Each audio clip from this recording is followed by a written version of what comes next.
Over our fireplace we have a beautiful Plaster of Paris. The title of it is Hospitality, and the story that we've been told was that Dr. Bertha Van Hoosen received that from one of her patients, and she brought it home on the train from Chicago. The family had the bricks chipped out so they could insert that up there. But this was something that Bertha did quite a bit. She worked on the barter system quite a bit. I know that doesn't happen a lot in medicine today, but when patients couldn't afford her services, she would be given, a mechanic would fix her car, or she'd be given a live chicken or baked goods, and she willingly accepted that. And in fact, she had so much trouble accepting money that her sister finally started running the business side of her practice.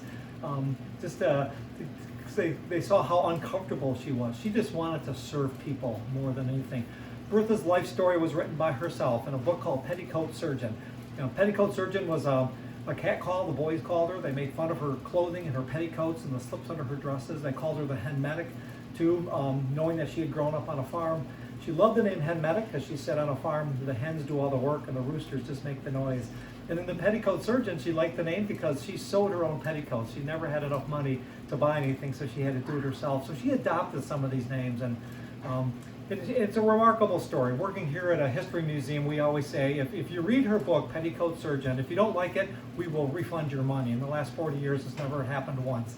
And usually what happens when somebody reads the book, they hand it to somebody else saying, you have to read this. It is one of those, you can't put it down books. It's a laugh out loud book, and it's terribly sad stories on both sides of the spectrum, because we're talking about life and the challenges and the discriminations at every step. She said discrimination was her best friend. It went with her everywhere she went to. So you just see the obstacles, and yet she put a positive spin on it all the time, always using each of those experiences as a learning moment.